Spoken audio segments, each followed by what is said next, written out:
entrelinhas que essa galera deixou escapar o tanto que eles odeiam famílias estruturadas. E o objetivo, sim. Cadê a galera que falou que não, que foi um erro de interpretação? Tem algum aí, sim ou não? Senão eu vou explicar o que eles estavam dizendo. Não, essa ala foi um erro de interpretação, porque na realidade foi uma crítica das famílias que se dizem conservadoras, mas são totalmente desajustadas. Cadê?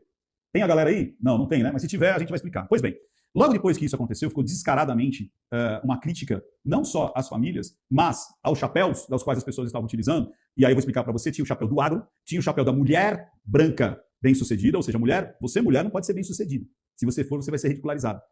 Tinha o agro, né, que eu não sei por que os caras eles acham que o agro é um malvadão, sendo que ele que consegue fazer comida barata aqui no Brasil. Vocês não têm, mas Ricardo, é barato. Comparado aos outros países, você não tem ideia o quanto o Brasil é autossuficiente em comida, cara. Tinha também a ditadura, né? Esse eu acho que tem que ser combatido, qualquer tipo de ditadura. E tinha também os religiosos, né? Então, o que acontece? Olha que loucura. Muita gente falou assim, não, essa ala foi uma crítica às famílias pseudo-conservadoras que elas, por dentro, elas escondem todas as suas podridões, mas por fora é uma bela viola lá, né? E por dentro, pão bolorento. Dentro da gente, família é um núcleo produtor de neurose, família tradicional, branca, conservadora brasileira. A sinopse, chamam neoconservadores em conserva. É a sinopse da ala. Você sabe que o carnaval ele tem toda uma justificativa de cada ala. Então você tem as fantasias, você tem... Conseguiu mostrar? Ó, você tem as fantasias, você tem o porquê daquela fantasia, então tem a explicação aqui. Então vamos ler o que o Carnavalesco escreveu sobre essa ala. Então, vamos ver se houve erro de interpretação ou as pessoas tentaram consertar algo que não dá para consertar. O humor segue em voga para caracterizar os chamados neoconservadores, um grupo que atua fortemente em oposição a Lula, votando contra a maioria das pautas. Ou seja, era um desfile de carnaval com cunho político. Você poderia fazer uma homenagem ao Lula? Poderia, teria problema algum, desde que não fosse cunho político, mas histórico. Quando, na própria chamada da ala, você está dizendo que ali eles vão ironizar as pessoas que estão votando contra o Lula, então você está falando de política, votação. E detalhe, isso não é democrático, porque quando você é um presidente, você seria um presidente de todos. Então por que você tem uma ala onde eu vou atacar um espectro político ao qual eu não gosto? Você pode fazer isso na eleição, mas você não pode fazer isso na governança. Então esse desfile era uma eleição ou era uma governança? Sacaram? Vamos lá. Votando contra a maioria das pautas defendidas por ele, como privatizações, que a gente sabe que tem várias estatais que dão prejuízo, né? O fim da escala 6x1, que é discutível, se é possível todos fazerem ou não. Aqui, por exemplo, a nossa escala é 5x2. Só que, muitas vezes, a gente tem eventos onde a gente trabalha no final de semana. E tá tudo bem. A galera ganha por isso. A galera tá lá. Vamos lá. O movimento em ascensão no Brasil passou a se associar dentro do campo político. Estamos falando de política, falamos de votação, agora falamos de político. Aos seguidores da extrema-direita. Ou seja, já aditivou que eles estão falando de alguém ao qual eles chamam de extremistas. Agora, olha que interessante. A fantasia traz uma lata de conserva com uma defesa da dita, ou seja, da suposta família tradicional. E por quê? Formada exclusivamente por um homem, uma mulher e os filhos. E na cabeça dos componentes, ou seja, na questão que eles estão dizendo aqui nós vamos colocar que dentro dessa família tradicional há variações de elementos para enumerar grupos que levantam a bandeira do neoconservadores. São eles os representantes do agronegócio, figura do fazendeiro, uma mulher branca, de classe alta, os defensores da ditadura militar e os grupos religiosos evangélicos. Ou seja, eles estão dizendo que essas pessoas elas devem ser ridicularizadas porque dentro daquelas latas existem esses elementos aos quais devem ser combatidos. Cara, é o próprio carnavalesco falando. É o próprio carnavalesco falando. E para quem não duvida que um espectro político ele é contra a pauta de família, inclusive, eu vejo que quando a gente fala de família, para mim pouco importa a sua religiosidade. Família tradicional não precisa necessariamente ser evangélica. Ela pode ser judaica. Ela pode ter matriz africana. Ela pode ser ateia. E ela pode ser conservadora. O conservadorismo é aquele que preza pela ética, pela moral, independente da sua relação sexual. Você pode ter duas pessoas que têm práticas sexuais diferentes da maioria das pessoas e que são conservadores. Você entende que as pessoas querem colocar os conservadores justamente numa lata e que só existe aquele tipo, que um periférico não pode ter uma família tradicional, que um pobre não pode ter uma família conservadora? Só aquela mulher rica? Vocês estão entendendo que a família conservadora é algo contra a democracia? Olha que doideira, tanto é que tem uma mulher que fala que a família tradicional brasileira é contra a democracia. Vocês estão entendendo isso, cara? Que doideira! Que doideira! Você está entendendo? Família tradicional branca brasileira é um celeiro de neurose. Sabe o que acontece, gente? Existe uma coisa que chama cosmovisão. De novo, você acha mesmo que não existem famílias negras conservadoras, brancas conservadoras? Quer dizer que a família tradicional conservadora é só branco? Você acha que o pardo não se sente conservador? Uma família conservadora? E, de novo, família conservadora está dentro de moral, ética e costumes. Isso não tem nada a ver com sexualidade, isso não tem nada a ver com religiosidade, isso não tem nada a ver com espectro político, cara. Só que tem um lado que está querendo colocar justamente isso como algo nefasto.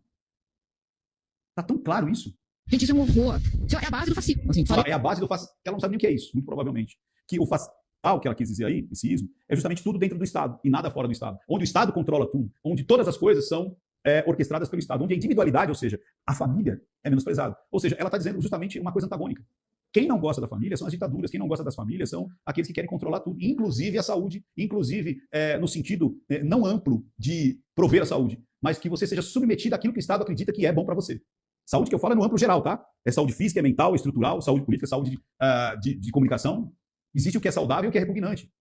Vamos ver mais? Falemos a verdade, né? Deus, pátria e família, não é assim que o nosso ex-mandatário sabe a radicalização nossa também e afirmar com todas as letras o que é uma estratégia política crítica antissistêmica. Vocês querem destruir a família, sim. Aí, ó. Vocês querem destruir? Sim, queremos. Nós vamos destruir tudo que você ama. E tudo que você chama amor, nós vamos destruir. O que você chama de amor à pátria é racismo. O que você chama de amor à... Então, peraí, um negro, ele não pode ter amor à pátria, ao seu solo, à sua cultura, aquilo que representa o Brasil. Um negro não pode ter amor à pátria. É isso mesmo? É isso mesmo que as pessoas vão acreditar, vão se informar, vão se apoiar?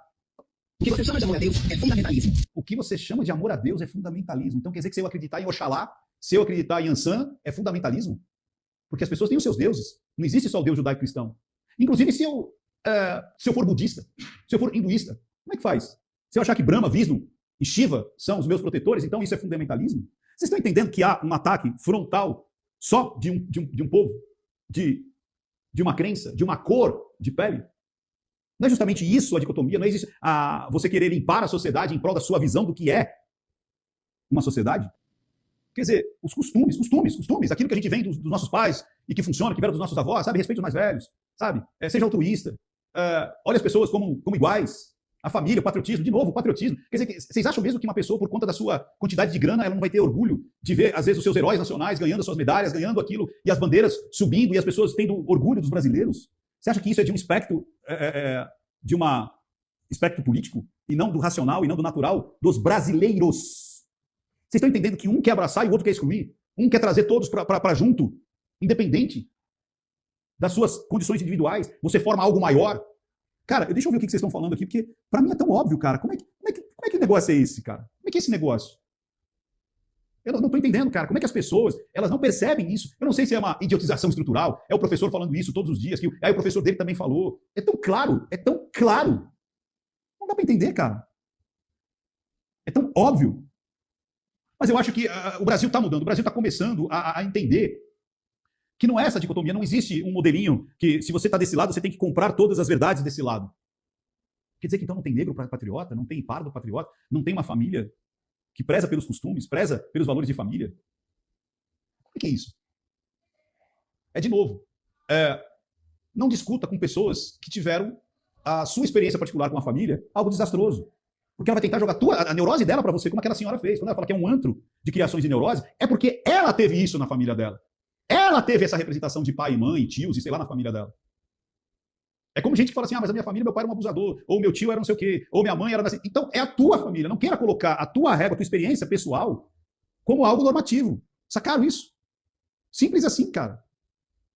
A minha família não foi perfeita, mas ela foi pra família. Ela trouxe tantos ensinamentos bons para mim. Meu pai não foi perfeito, minha mãe não foi perfeita, mas foram os melhores que eles podiam ser. Minhas irmãs, meus tios, meus primos, eles não foram perfeitos. Eles não são perfeitos, assim como eu também não sou. Mas me ensinaram muita coisa. Principalmente naquela época que a gente nada tinha. Minha mãe era operária. Meu pai não fez nem a 4ª série. Mas eles conseguiram formar todos os filhos. Você acha que um casal não quer que os seus filhos tenham uma vida mais abonada, uma vida mais fácil? Não é para isso que a gente faz. Você está entendendo? Não é para isso que a gente trabalha, para que a gente se esfola, para que as próximas gerações sejam melhores do que a gente? Sim ou não?